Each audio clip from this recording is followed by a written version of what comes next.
VSiN, the sports betting network. The numbers told the story, they always do.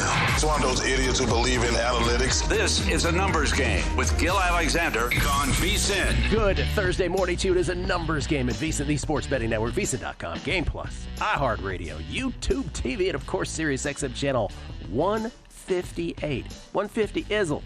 Yeah, it's Gil Alexander. It's Kelly Bidlin, everybody. Kelly couldn't hear anything until about 20 seconds before the show, and we were sort of breaking it to him. That's how we were going to let him know that it was over for him. But we decided to put the batteries in the fresh back. batteries. Fresh batteries. Yeah. That helped. You can hear now? I can hear. Yeah, I can hear. How you doing, man? You good? I'm doing great. Fantastic, Gil. My brain is definitely not broken and scrambled like an egg from the NBA. No, totally not. Wow. We got to talk about that, of course. I am so happy for tonight that there's just even one game. Just one game. Maybe we kind of think we know what's going to possibly happen, so it's going to be a little bit more relaxing. I need that. This is not a prisoner of the moment comment. We've never seen anything like this. Never seen anything like this. This is crazy. It's incredible. We will get to that here in moments. Coming up on the show today, Zack and Crack. Zack Cohen, VSiN senior editor on the NBA. Speaking of the NBA, man, our NBA Killer Sports VSiN Challenge. Do you know that old Zack Cohen is now firmly entrenched in second place? Look at him. Fezzik 16-9, Zack 15-10. While everybody else is losing, Zack is just pedaling on forward. I pulled it up. I have lost 4 out of my last 5 in that. Yeah, you're not alone. You're not alone. It's second round's been a disaster. Zack doing well. We'll talk to Zack. And then Crack, of course, unscripted with Crackman Bill Krackenberger. In between, we will do a little Are We Sure? Estamos Seguros. Kelly will ask the questions. I will try to answer them. Are we sure? NFL most and fewest wins. Take a little glance at that, a little glimpse at it. And, of course, before we do anything, I want to get some tennis plays in because Rome is happening. And the way that the time zones work out, they kind of start right around when we get on air. There in Italy. And one of the 5 that I have played has started. I'm on Haley Baptiste at plus 110 against Ludmila Samsonova. That has started. But the other 4, I believe, have yet to start. I have Gabriel Diallo, which that has not started yet. I'm just double checking. It has not. He is taking on Marcos Giron. I have Diallo at minus 139. I'll check the current price on that. Lerner Tien at plus 106. Lerner Tien is taking on the Servbot, the American, as is Lerner American, but he's taking on his fellow American, Riley Opelka. I've got Tien at plus 106. And then Alexander Bublik, who hates clay courts, but has been playing well on clay courts this year. I have him at minus 127. Bublik, has he started yet? Where is Alexander Bublik? No, he has not started. He's taking on Roman Safuyin. That has not started yet either. So on the men's side, Diallo, Tien, and Bublik. And on the women's side, the one that has not started yet, Marie Buskova, minus 118. Marie Buskova taking on Beatriz Haddad Maia, the Brazilian, who used to be a great clay court player, has not been playing well. So, Diallo, Tien, Bublik, Buskova. Your remaining tennis plays of the day. Baptiste already in match. They're in Rome. I always like checking up on the pricing, like what's out there now, because the Buskova, you can get about same number. Mm-hmm. Bublik, you can get a little better number, actually, than Gil got. And good luck on Gabriel Diallo, because that has sailed out to minus 200 over at DraftKings. So, okay, forget it. That one's done. Sorry about that. I didn't check. So that's gone. Forget it. Do not play it at minus 200. Nobody likes Marcos Giron, apparently. What is Tien's price at this point? I'm seeing minus 125. Oh, wow. I got plus 106. Too, again, that one I wouldn't play either. These, again, VSiN.com/picks for VSiN subscribers. I do them on the overnight, and so typically what you will get is great CLV. Although that wasn't the case yesterday with one of our 2 matches. Went 2-0 yesterday. One of them was 25 cents against me, which rarely happens. We still won that. So, yeah, I wouldn't play Diallo at that price. I absolutely wouldn't play Diallo. I also wouldn't play Tien at minus 125. The value was in it when he was in plus money or very short minus money. But I would still play, obviously, Bublik and Buskova. Okay. Always a good example of VSiN.com. It pays to subscribe. That's right. VSiN.com. And we're slashing prices. VSiN.com/picks pays to be a subscriber. Did you want to say anything about golf before we do basketball? No, we tee off in like an hour, so I'll get to it a little bit later. Okay, very good. The NBA last night. Let's do game 2 real quick. Want to do it in 5 seconds?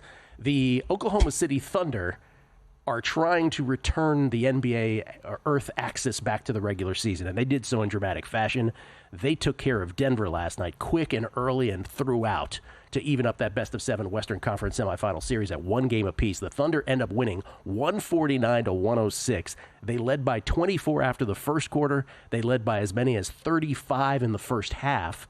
They led 87-56 at halftime. Those 87 points, Kelly, setting a new NBA postseason record for most points in any first half, tying the record for the postseason record in any half with the 1978 Milwaukee Bucks, who also scored 87 points in the second half of a game against the Denver Nuggets. I'm guessing Marcus Johnson, Brian Winters, and Junior Bridgman went off in that game.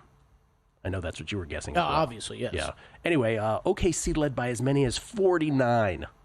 It was wild. Look, it's. I don't want to say it's something that I expected. Otherwise, I would have been all over a bet on that side. But look, the Thunder finally looking like the team that they should to a degree. The one, I think, the big thing that stood out to me, and I have seen the market adjust a bit on this, Gil.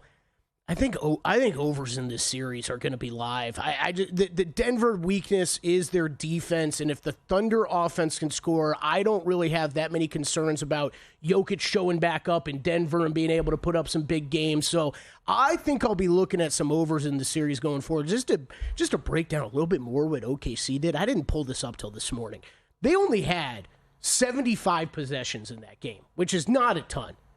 164 points per 100 possessions is what they finished with. Is that game. Good? That is about as great as it gets for an offensive performance. I'm told that's good. Yeah. Game 3 back in Denver tomorrow night. OKC installed, remember you can't bet it unless it's installed, as a minus 4.5 point favorite. 233.5 on the total adjusted series price, back to OKC being a minus 450 favorite. Denver plus 350. That series knotted up at 1 game apiece.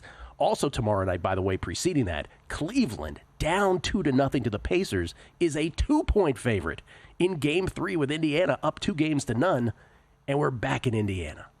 Adjusted series price on that, Pacers minus 205, Cleveland plus 170. So Cleveland a tick of a favorite in that game, and yet a dog in the series down 2-0. Remember, that is the proverbial must-win situation tomorrow night because no team in the history of the National Basketball Association has ever come back from a 3-0 deficit in a best-of-7 playoff series. 4 have forced a 7 game. Most recently, it was the Celtics 2 years ago against the Heat, and then they got housed in Game 7 by playoff Jimmy and the Heat.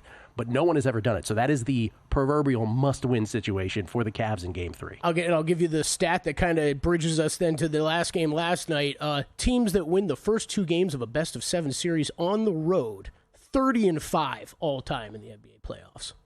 Say that again? Teams that win their first 2 games of a best-of-7 series on the road. 30-5. 85.7%. And obviously what Kelly is referring to is, again, it happened again last night. It's amazing. Indiana was down 20 against Cleveland in Game 2. They overcame that deficit. The Knicks were down 20 against the Celtics in Game 1. They dramatically overcame that deficit. Well, guess what? Game 2, same second verse, same as the first, as they say. Celtics led by as many as 13 in the first quarter last night. They led by 11 after 1. Second quarter, Knicks got within 5, and the Celtics kicked it all the way back to a 16-point lead, or all the way up to a 16-point lead, I should say. But only led by 9 at the half. Celtics already doing this terrible stuff from behind the arc again. Third quarter, Celtics got the lead to 20 twice. There's the magic number, 20. As soon as it gets to 20 and only 20 on that exact number, it's like got them right where we want them. The latest of which was 73-53. Knicks would go on an 8-0 run to cut it to 73-61. So it was a 12-point margin at the end of 3. Fourth quarter, Celtics would get the lead back up to 16 on multiple occasions, the latest at 84-68 with 8:30 left. And then, Kelly, the Knicks did the Knicks things here in this postseason. They went on a 19-2 run to take an 87-86 lead on a Brunson fadeaway. Then they extended that to a 21-2 run led by 3 on a Brunson layup. 89-86 with 56 seconds left. Oh my God, it's happening again. Incredible. But Tatum got to the line. He made 2 free throws. He cut it to 89-88 with 44.9 seconds to go. Then Brunson missed a 3. Boston gets the ball back down 1 with 24.2 seconds left. 89-88. And Tatum just goes coast. There's a timeout. I don't know what Tibbs was doing in the huddle for the Knicks, but Tatum goes coast to coast uncontested for the jam. Boston up 90-89 with 18 seconds left. Then Brunson does Brunson things. He draws the foul, from Drew. Drew Holiday fouls him with, 12.7 seconds left. He makes both free throws. It's 91-90 Knicks. Joe Mazzulla has a timeout in pocket. He elects not to use it. Celtics go down court. Tatum hemmed into a corner. Looked like he wanted to shoot. Then he was kind of forced to pass, and Bridges just stole it right from him. Ball game. Knicks lead 2-0. They win it 91-90. Back to New York City we go. The game ended for the Knicks on a 22-7 run, but if you take it back to the 20-point deficit, it was a 38-17 run. Celtics, who were 15 of 60 from behind the arc in Game 1, 10 of 40 from behind the arc in Game 2. I'll do the math for you, Kelly. Boop, boop, boop, boop, boop. That's the same percentage. 2-game aggregate, 25 of 100 from behind the arc. What are we doing? What's that percentage, Gil? That's 25%. 1 for 15. I mean, just from the field yesterday. 36% from the field, which is just astounding to see in an NBA playoff game, right? 1 for 15 in the final 8:40 of that game, Boston was. I don't know. I would love to get True Serum into Thibodeau and get an answer on what happened those last few series, because you somehow did trick, or I don't know. I don't think it was on purpose at all, but the fact that that Mazzulla thought I could just let these guys run because it worked the one time before. It worked 10 seconds before, and Mazzulla's strategy was to not let the Knicks get Brunson off the court. Right. And it did not work. And Mitchell Robinson was like, I'm not letting this happen twice. It did not work. Something to say about the Celtics in general on the other side, about their legacy. What a game, what a playoffs in the NBA. Coming back, Are We Sure and more. It's a numbers game at VSiN, the Sports Betting Network.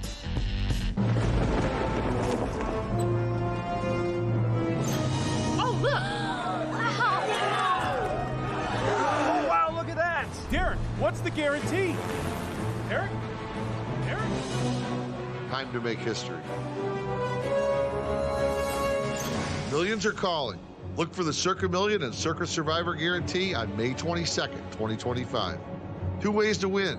Millions guaranteed. 100% payback. So, Paulie, have you had a chance to read the VSiN Daily yet? Yeah, came in at 3 a.m. What's Bill doing up that late? Well, rumor has it, it starts off with a 12-hour meditation session. Then he just pours himself over film and live TV, really focusing and taking it all in. Bill's in with the biggest insiders, talking trade secrets, strategies, the whole nine, absorbing the info. And then and only then can the writing process begin.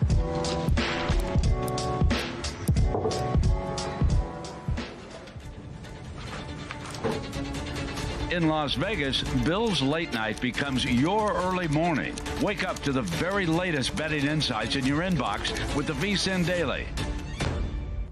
Sign up for free at vsin.com/newsletter.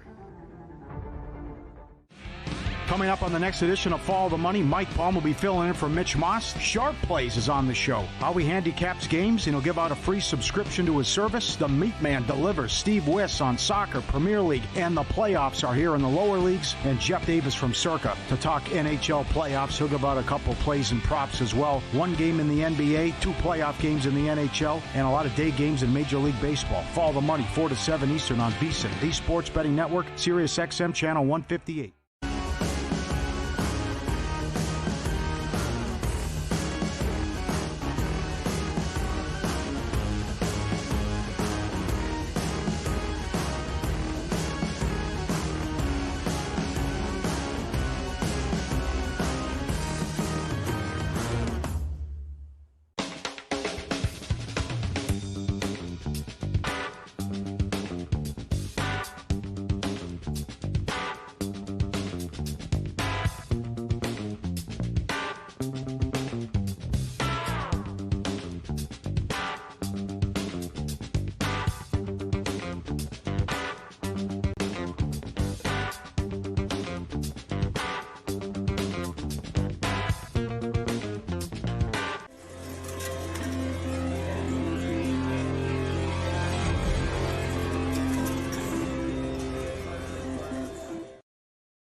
Game on VSiN, the sports betting network. Want to bet smarter? Start with Smarter Insights, or start with Smarter Insights. Right now, you can check out Tyler Shoemaker's WNBA team previews and win totals. By the way, that under, we got that under yesterday. Remember when we mentioned it, 8:30? Yeah. That game did go under. Greg Peterson's MLB picks and the Advent Health 400 NASCAR preview. Steve Mackinnon's simulation results. Why you got to laugh in the middle of that? Give me the bees. Give me the Matt Brown bees. All the bees in NASCAR. And later today, you can check out Zack Cohen's NBA best bets. Dan Karpuk will have his NBA props best bets, and Jonathan Davis will have his best picks for the NHL playoffs. Right now, you can sign up for our annual subscription. Get 14 months for only $199 with promo code PRO. Just head to VSiN.com/subscribe to sign up today. Now, I was chuckling because I don't know if you caught it, but the tone in my voice when I said, yeah, I had absolutely no idea what you were talking about at first. And then, I remembered that we had that WNBA preseason game. Yeah, yesterday at what was it, half hour before the end of the show, we're like, why do we have this early game between the preseason game between the Dream and the Mystics? Are those ladies going to score 155.5 points? It went under. There you go. A winner. Between tennis and WNBA yesterday. That was nice. Okay, so you actually ended up betting it? Oh, a little live bet, yeah. Oh, okay, okay. Well, because it was some faraway place. Yeah. Okay, so tonight, just going back to the NBA here, before we get to Are We Sure? So tonight it's Golden State, Minnesota, Game 2. Obviously no Steph Curry. And that's why, yesterday when we had Will Hill on, I said, what if they get Steph back for Game 6? And the reason I picked Game 6 is because I knew that a grade 1 hamstring strain, they say you're out 7 to 10 days. So that kind of pushes it forward to Game 6. So essentially, the Warriors have to figure out a way to win a game in order to make that happen and allow Steph to come back with his series still alive. Minnesota favored tonight by 10.5 points in Game 2. This is obviously a tick up now without 4 points up, 5 points up. What was the close in Game 1? Was it 5.5 or 6.5? Can't remember. Maybe it was even 7. No, it was 7. Yeah, it got higher. That's right. It got higher at the end. But anyway, this is 10.5 now tonight. Adjusted series price. So Warriors win Game 1, but Steph is out. Remember, the pre-flop on the T-Wolves was about minus 180, minus 175. The adjusted series price now with the T-Wolves down a game, but with Steph out, minus 190 on the T-Wolves. Adjusted series price. Warriors plus 160 on the comeback. Tomorrow night, as we established, Cleveland at Indiana, Game 2. Cleveland's a 2-point favorite despite being down 2 games. We still don't know the full word on who's going to be back for Cleveland yet. Totals at 229.5. And then OKC in Game 3 tomorrow night at Denver. They're 4.5-point favorites. That series knotted up at 1 game apiece, minus 450. Series adjusted price on OKC. But now to Saturday, that's Game 3 of the Boston Knicks series back at Madison Square Garden, or going to Madison Square Garden for Game 3. Just like with the Cavaliers, the proverbial must-win situation for the Celtics. Again, nobody has ever come back from a 3-0 deficit in a best-of-7 series in NBA playoff history. Boston installed as a 5-point favorite on the road at MSG. Are you surprised by this? No, not really. I mean, look, this one from a number standpoint makes more sense to me than where we're at with Cleveland and Indiana. I still don't understand how we're shifting to a 2-point favorite for Cleveland when we still don't have any updated injury information. I think the only reason you could say... Yeah, by that logic, Cleveland would be the favorite in every game of this series, no matter where they play it, but yet Indiana is a huge series price It's favorite. just weird based off of where we closed in Game 2. That's where it's just a little funky. You take what home court is worth, this flip to 5, laying 5 on the road at New York, that sounds a bit more right. If you want to say, though, it still feels too heavy from, multiple reasons of what you've seen in the first 2 games, but the Porzingis stuff, Gil, right? He's really a non-factor in this series. So I think you need to start adjusting your numbers, and I've tried to do that myself, of just really factoring in limited help from a Kristaps Porzingis, which is, you know what, it's... I don't want to say it's, reason 1, 2, 3, or 4 that the Knicks are down in this series, but not having him as a go-to option to run some different offense through, I think has been a bit of a factor here early and could be a factor if they're going to continue to lose these games. Here's what I wanted to say about the Celtics. It just could be, right? You're 25 of 100 from 2 games. And, the NBA community or the NBA hardos will say, well, look, pardon me, I don't know what's going on with me. Yeah. Getting all choked up. I'm emotional Sad about this. about the I'm Celtics. emotional because They like I to go. wanted them to be a great team, but they're just you're not. a big Celtics fan.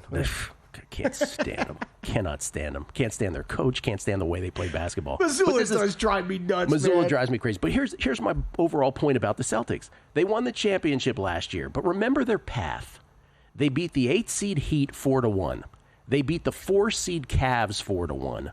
They then beat the 6 seed Pacers 4-0, and they beat the 5 seed out of the West, Dallas Mavericks, 4-1. Great. You had a great run. It was a great season. It all worked out. You really did have a patsy schedule. It might have been the easiest path to an NBA title ever. Doesn't matter. You won the title. Bravo. But you ain't the Shaq Kobe Lakers. You ain't the 4-time champion Warriors. Should have been 6. Could have been 6. Should have been 6. You ain't anybody. Plug in. Jordan, Detroit Bad Boys, whatever it is. You might just be a one-off because of the way you play. Yes, the Warriors shoot a lot of 3, but the Warriors played a beautiful brand of basketball through the years. They're cutting to the hoop and everything. These Celtics, you had the best text of the night. The first half of this game, every time Tatum drove to the hole, he seemed to miss it. So Kelly texts me, he goes, I get why they shoot all these threes. He can't hit a layup. I mean, he missed 2 layups in the first quarter. And this was a Giannis thing for a long time, LeBron thing I don't want to say a LeBron thing for a long time, but for a short period, where you're yelling, Tatum, you're bigger, faster, stronger than 98% of the people you're going up to. Go to the basket. And then he looks like he gets there easily, and it's right there, and somehow doink, comes off the rim, and it's like, all right, if you can't make a layup, then you might as well just jack up the threes. Maybe you should just hoist it. Yeah. All right. Are we sure? Estamos seguros. It really is. That was good thoughts on the Celtics. It's really interesting where this team is at in kind of NBA history, right? Because we want to talk about they're changing the game, and it's just they ain't changing it. It's weird. It's weird. We'll see how this goes. The guy who changed it has a hamstring injury. Okay. Are we sure? The Celtics are done. We're not 100% sure. We're not 100% sure, right? But we're close to it. It's 100% if they lose Game 3.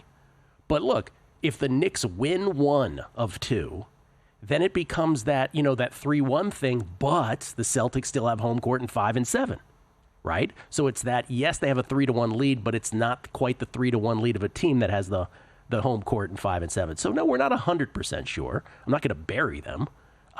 Because they could catch fire here and the Knicks could sort of revert. But I'll tell you this, it's about at 85%. I think one of the other things from last night where I was feeling way more optimistic about Boston early, the fact that Porzingis went, right, early in the game. You're like, okay, Porzingis is good enough to go. And then first half, Jaylen Brown has a massive first half, and that's been a major concern. Where's Jaylen Brown at health-wise? He looked great first half, then disappears in the second half. Kristaps Porzingis doesn't play much. He's a little too cocky after every made bucket or everything, too. Do you see the Knicks doing that I don't see Jalen Brunson ever doing that. Why every time we gotta chirp? Yeah, I don't know. Okay, are we sure the Warriors are done without Stephen Curry? No, and I wanted to talk about this. No, we're not sure. The market seems to think we are sure about this. So look, they didn't anticipate Curry getting hurt, but could you ever imagine a better, a more, not better, but a clearer scenario of why you acquire playoff Jimmy here? You wanted him to be in tandem with Curry, obviously, and hopefully Steph gets back. But as you said yesterday, playoff Jimmy has dragged worse teams than this to postseason glory. I don't think the Warriors are done at all. And as a matter of fact, I know a lot of people are just piling on them today, and there is a punt scenario, right? If the Warriors get down, maybe they punt on this because they've seen everything, and they're like, we'll just go back to San Francisco. But no, they are not done. No way are we sure about that. I could not stop thinking yesterday, throughout the day, just random moments of the day, of like, you acquire Jimmy Butler to win a championship. That is the point of acquiring a star player like that, right? To put yourself in the mix to win a championship. But my God, they've got to be more thankful right now that he is on this team in the second round of the NBA playoffs. I have said from the beginning, they will get to the Western Conference Finals. That's when they will go away. Yeah, I'm not. From a price standpoint on this series, there's a lot of love for the Wolves. I like the Wolves. They've been great. They finished the regular season, but at a certain point, that price gets to be a little too much. Okay, are we sure, speaking of the Wolves, are we sure this is an interesting market up at DraftKings? Team to advance further, okay? So think about where teams are at in their series. Mm-hmm. Are we sure that Timberwolves should be minus 165 to advance further than the New York Knicks? No way. Knicks are up 2-0. T-Wolves are down 1-0. What are we talking about? I'm not saying this would be a big bet for me if I had this market available to me, but I would be betting that today. Minus 165. I don't know what the comeback is on the Knicks. Oh, my God.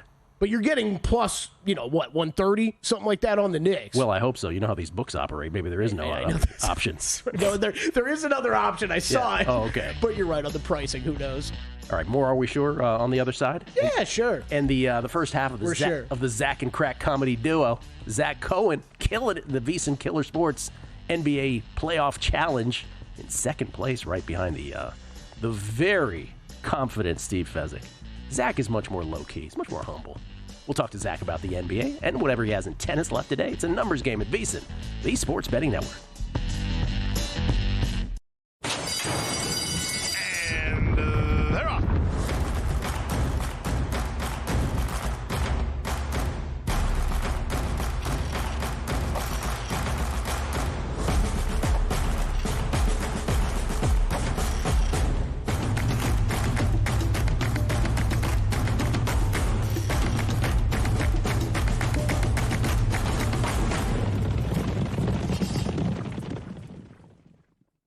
If you're serious about betting this season, it's time to go pro. Right now, you can score 14 months of VSiN Pro for just $199. That's 2 extra months on us. We're talking daily best bets, exclusive splits from DraftKings and Circa, full access to the VSiN Watch app, and all of our betting guides, including the Kentucky Derby and the big one, the NFL betting guide. But don't wait, this offer is gone May 31st. Head over to VSiN.com/subscribe and use the code PRO, P-R-O, to lock it in and join us on the Sports Betting Network.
This is VSiN, the Sports Betting Network.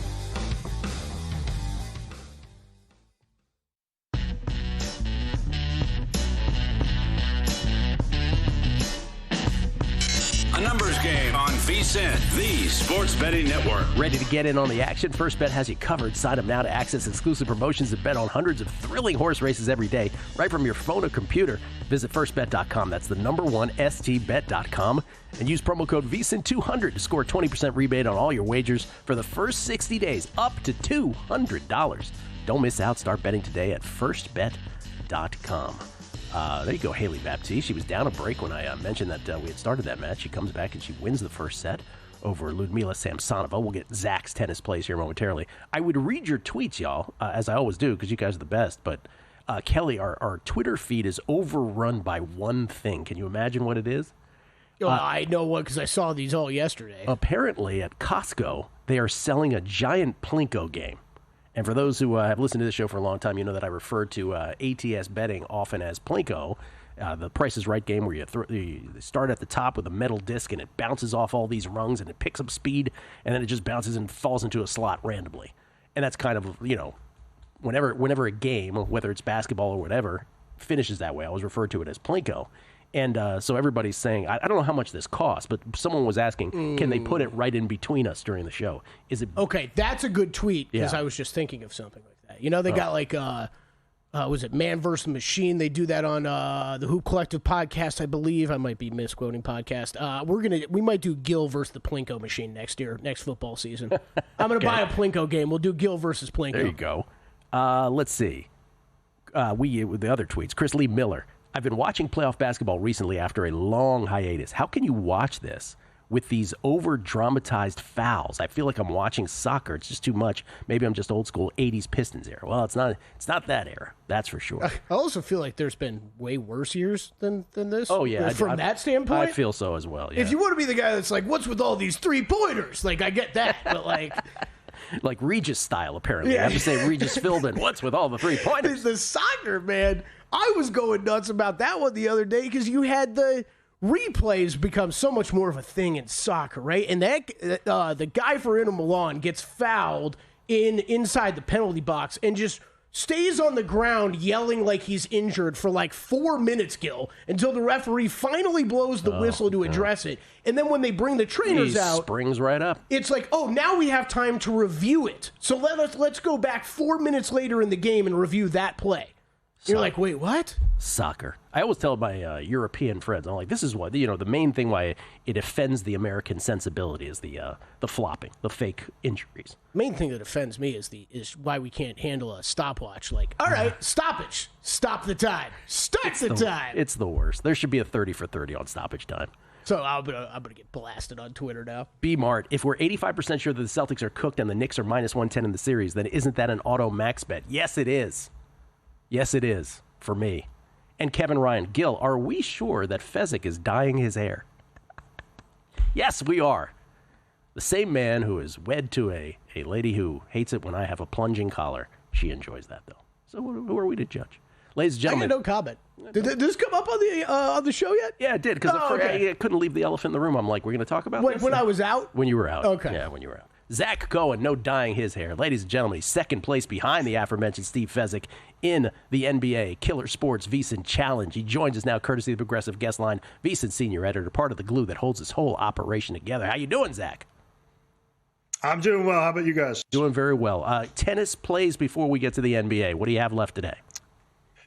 Yeah, I have a few. I'm opposite on you. I have Rally Opelka today against Lerner Tien. I just think that Opelka's a little bit underrated on clay. I think that obviously the courts are going to be slower. The serve's not going to be as effective, but I do think if he's hitting his spots, it's going to be difficult for Tien to get the ball back. And I do think Tien has issues on his second serve and is a little unproven on clay. So that's why I landed on Opelka. I'm also playing Matteo Gigante right now against Rinderknecht. That isn't a tiebreaker at the moment in the first set.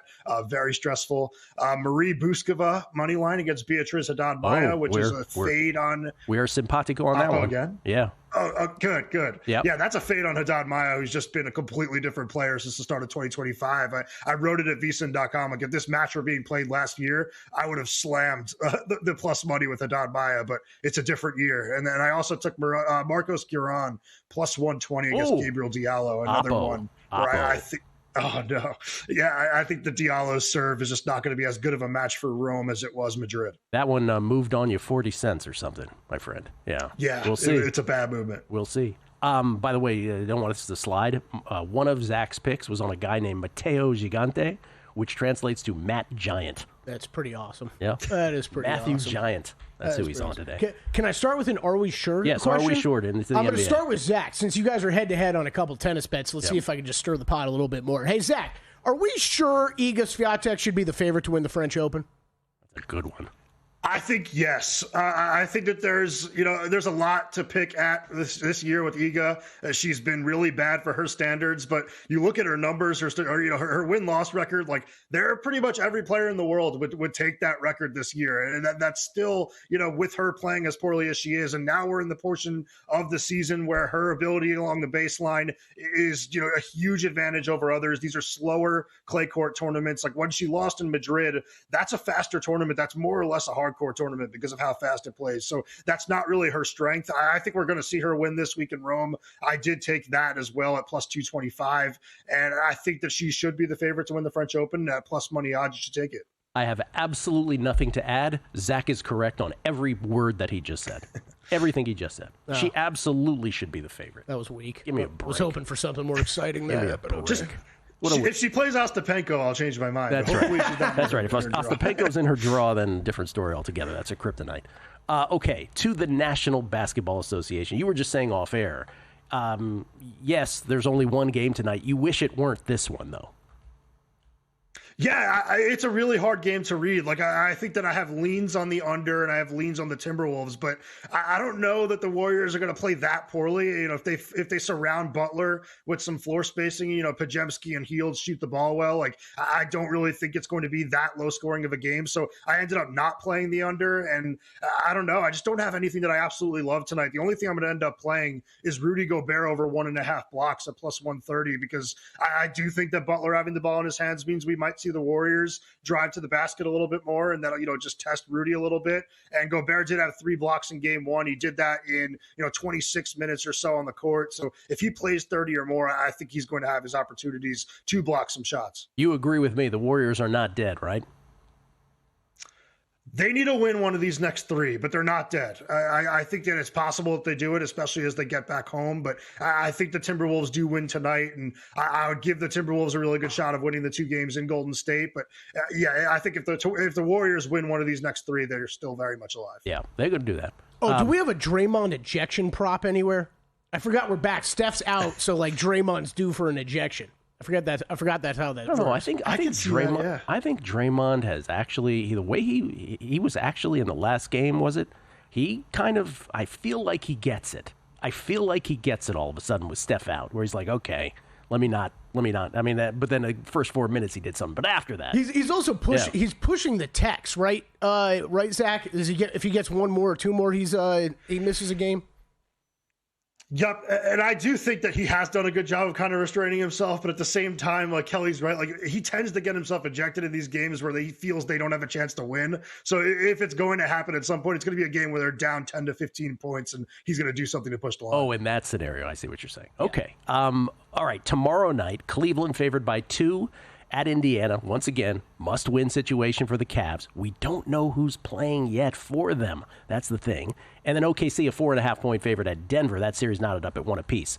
Do you have a play in either of those, side or total? Yeah, I like the Pacers. I think that they're going to win one of these next 2 home games. So I think if you're grabbing money line on both of them, you're going to end up in the green. And I do think that there's a chance that they do win both of them. I know that that's crazy. Like, I didn't expect this to be a sweep before the series started, but I do think that the injuries are very concerning for Cleveland. Like, if those guys missed game 2, a must-win game 2, those injuries are more serious than they are letting on. So I would not be surprised if we see Garland, Hunter, or Mobley out, maybe 2 of the 3. And I think that, this has been a really even series in general. Like, I went into this series with Indiana plus 2.5 games, thinking that, Garland was going to be out there for game one. And I just really went off the stats from December on when the Pacers played like a top 7 team in the NBA. And if you look at January on, these teams were neck and neck in terms of efficiency differential at cleaning the glass. So I think that they're pretty even. And I think that now you head back to Indiana where the Pacers do have a true home court advantage. The Cavaliers are going to need to be healthy in order to beat them there. It really, if the undoing of the Cavaliers and the Warriors is the injuries, what a shame for both of those franchises. It sucks, yeah. What a shame. Especially for the Cavs. Especially for the Cavs. What a season they had. Especially for the Cavs, I agree. Nothing in Denver, OKC tomorrow night? Nothing?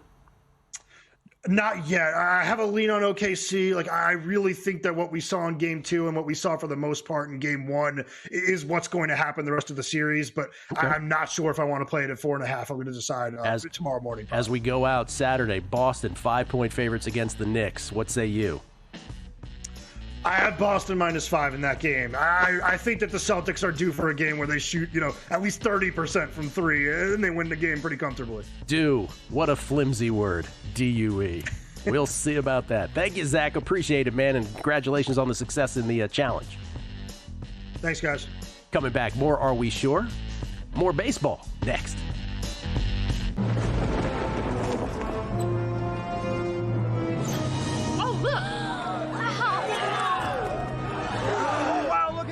Derek, what's the guarantee? Derek? Time to make history. Millions are calling. Look for the Circa Million and Circa Survivor Guarantee on May 22nd, 2025. 2 ways to win. Millions guaranteed. 100% payback. Your favorite VSiN shows and personalities are now available to download as podcasts. Catch every hour of our live broadcast with VSiN Best Bets, or find your go-to show and download it directly. Get instant reactions to last night's games, sharp analysis on today's biggest matchups, and everything in between. Whether you're commuting, working out, or just catching up, VSiN lets you take the action with you wherever and whenever you want. Search VSiN on your favorite podcast platform and get in on the action with VSiN, the sports betting network.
numbers game on VSiN, the sports betting network. You know, Kelly, millions of baseball fans love Pete Rose. Charlie Hustle, they call him. And if you're one of them, listen up.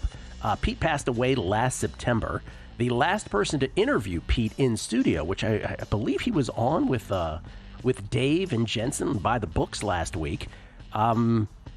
He, just 10 days before Pete's passing, by the way, interviewed him. He's asking for a presidential pardon by May 14th. That's when the Cincinnati Reds will host Pete Rose Night at the Great American Ballpark. If you believe Pete deserves this honor, go to pardonpete.com and sign the petition. While you're there, you can also enter to win a baseball autographed by Pete himself. That's pardonpete.com. Skill Alexander, this is Kelly Bidlin, everybody. Producer number 9, so much more than a producer. Let's update the Major League Baseball not really win totals, but the race for most wins, if you will, in the calendar month of May.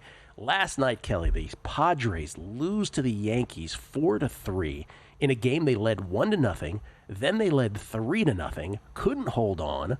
The Yankees get it done 4-3 in 10.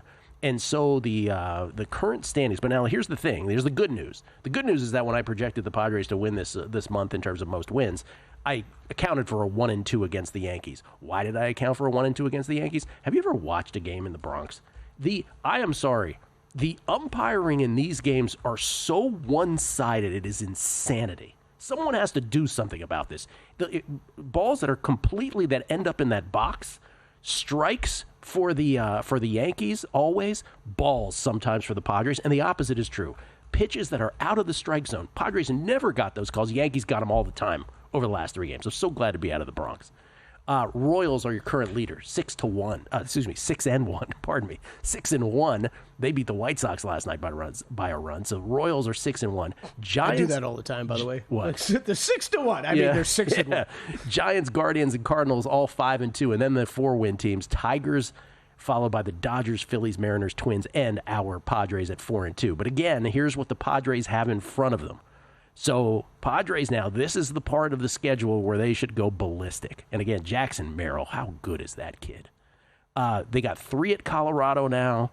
Then they go home to Petco. 3 hosting the Angels, 3 hosting the Mariners. Then they go back to Toronto and Atlanta. Then they close with 3 at home against the Marlins and 2 against the hapless Pirates at home. So now's the time, and this is where, at least where I have projected. They're projected on the left, the actual on the right. So far we are matching exactly where I thought they'd be. I have them projected to go 20-6 this month. And if you can beat that, good luck to you.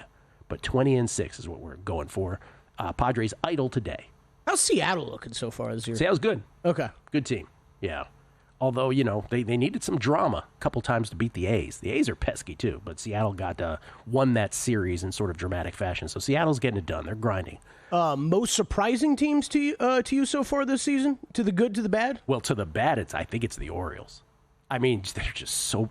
and I'll say it again because every time it comes up, it makes me so mad. This is that debate I had with Rufus, because Rufus and I both grew up... Rufus Peabody, a great sports bettor, grew up, both of us, as Orioles fans. When you have a chance to go for it and win a World Series title, right? My position is at the trade deadline, go for it. Yes. And in these last couple of years, you spent all those years tanking and building up your farm system, right, to get to this point. And so the Orioles decided, like the last couple of years at the trade deadline, they're like, you know what? We're just going to play it for a dynasty. We're going to play it for long-term greatness. Nothing's guaranteed in baseball. And now look at them, 13-22. Come on. Mountcastle must be having a bad year, right? That's our boy, the official Baltimore player Oriole of the primetime action. Yeah. So they're the most surprising to the bad. I don't think anybody saw it coming. I mean, they're 13-22. Like, the only teams that are worse than them are the White Sox, the Pirates, and the Rockies. Wow. That's okay. it. Yeah. That's it. That's rough. To the good, I don't know that there's anything tremendously surprising to the good, to be honest with you. I guess the Guardians, 22-15. I obviously didn't see that start coming. That's probably the most surprising to me. Okay. Early on. Okay, more Are We Sure? Yes? Yeah, I've got one MLB question for you, too, because I was just going over some of the awards markets yesterday after I was entering some of Jason's stuff, and plus 220 on Shohei Ohtani to win NL MVP. Are we sure we shouldn't be betting that right now? Are we sure we shouldn't be? Yeah, it's one of those Kelly doubles. Yeah, the, exactly. The double. Like, negatives. should I be betting that right now? I don't know, because here's the thing. So if he comes back and pitches and is great, and where are we at with that? It's still like up in the air, but we think he's going to, right? Remember when I brought that up with Sporer before the season? He's like, "Are we sure that he's going to pitch?" Listen, if he comes, I don't know where we are. We're no more clear on that than I think we have been. But if he comes back and he's good, then it's tough to sort of vote against him. But I will say this: the counter argument to that is, let's say it's 80 innings pitched, right? Mm-hmm. Let's say it's 80 or 90 innings pitched. A voter might say to him or herself, I'm going to have to give this award to this dude every year moving forward if he doesn't get hurt again. So maybe this year where he only pitches 80 or 90 innings, maybe this is a year I don't give it to him. So no, I am not sure you should be betting that. Yeah, so we were saying that, like with that same line of thinking kind of last year, right, or heading into this year, but it was last year we were, because he wasn't pitching, right, and it was we know we're going to have to give it to him in the future, so let's skip this year. Because you have no choice in the future, right? If he's good at both. I think the way you just said it, though, I think that's almost more true this year than even last year. Because if he does a little bit, you're like, well, we know he's going to pitch more in the future than this, so fine, it's easier to skip him. So the answer is no. We are not sure we should bet that at all. Okay. Are we sure the Steelers will finish without a losing record this season? Say it again? Are we sure the Steelers will finish with a winning record? I didn't want to go with the tie. Everything's a word salad. It's like a word riddle. The problem is they could be the 8-8-1. That's all they got to do to keep the streak alive, right? So if you're asking me, am I sure they're going to have a winning season, I guess, to make it simple? No, I'm not sure. They don't have a quarterback. I don't know if you know this about football, Kelly. I want you to lean in for this one. This is wisdom I'm about to impart. You kind of need a quarterback in this league. You're nothing without a quarterback. Who's in the room, the quarterback room? Mason Rudolph, Skylar Thompson, and Will Howard. And they're waiting, the looming specter of Aaron Rodgers, as if it's 2015 Aaron Rodgers. No, it's not. It's crazy. It's a dude who's 40 is going to be 41. Stop it. Anybody see Mason Rudolph and Luka Garza in the same place before? That's true. Still wondering about that. By the way, I misspoke. 41, going to be 42 in December. Pardon me. Get it right. I shortchanged him. Are we sure? This one kind of surprised me seeing how much this has moved. Are we sure Ashton Genty should be the favorite to win Rookie of the Year? And I loved Ashton Genty in college. You know how I feel about him being drafted as high as he is. I don't think you can be sure that Ashton Genty is going to have a spectacular season. Maybe he will, but I'm not sure. I'm not betting that. Yeah, he's like a little over 2-1. Man, that felt short to me. I mean, okay, he's plus 230. Cam Ward is plus 330. Let's say Cam Ward just goes off. I don't know that he will. Right there. What would you, if there was the same price, Cam Ward and Ashton Genty, and I made you make a bet, who would you bet? Cam Ward, because he's quarterback. Me too. And then there's Travis Hunter and everybody else. Teteroa McMillan, who I love, but, wide out. Dependent position. So, no, I'm not sure. Okay. Are we sure the Bills should be as big as minus 260 favorites to win the AFC East? I am. Yeah, me too. That was an easy one. That division sucks. Yeah. Well, I mean, look, the win totals, they don't suck, right? Patriots are somehow 8.5. Dolphins are also 8.5. Jets are 5.5. Whew, boy, the Jets, what a turn of events. But the Bills at 11.5. I mean, what's their record in division going to be? You got a 4-2 at worst, but probably 5-1 is the chalk. Yeah, and 6-0 is always possible. Yep. Yeah, no, I'm I just like those Patriots and Dolphins win totals. Both feel a little high to me. Like I could see if you told me one of those teams goes over, fine. But like I don't think they go over by like they finish with 9 or 10 wins. I could easily see one of those teams, more likely the Patriots, going well under that number too, though. Also, side note: Haley Steinfeld, get down. Yeah. Oh wow, fantastic. Anything else? One more? Yeah, sure. To the ice. To the ice. Oh, we like Are We Sure's on the ice. Are we sure the Stars and Hurricanes should be co-favorites to win the Stanley Cup, Gil? In case you missed it in the NHL last night, the Leafs take a 2-0 lead on the Panthers. They overcame 2 early deficits to win that one 4-3. And then Dallas 1-0 over the Winnipeg Jets in the other series last night. Mikko Rantanen with a natural hat trick, all in the second period. He's assisted or had a goal the last 12 Stars goals 3-2 Stars won that game, so they're up 1-0. Am I sure that those should be the two co-favorites? Not with Toronto up 2-0. Mathematically, probably not.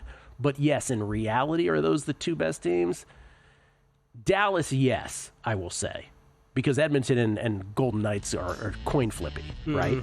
So I think Dallas by default becomes for sure the correct favorite there. I'm not so sure. Our peeps in Canada, our peeps in Toronto, I'm going to give them love. I'm not so sure the Hurricanes should be the favorite. Plus the Caps aren't dead yet either. Come on, Caps. Wake up. Are we sure? Crack is next. Bill Krackomberger Unscripted. It's a numbers game at VSiN, the Sports Betting Network.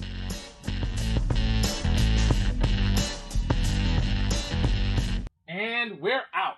Okay, give me 1 sec. I need to load funds into my gaming apps. Stormy.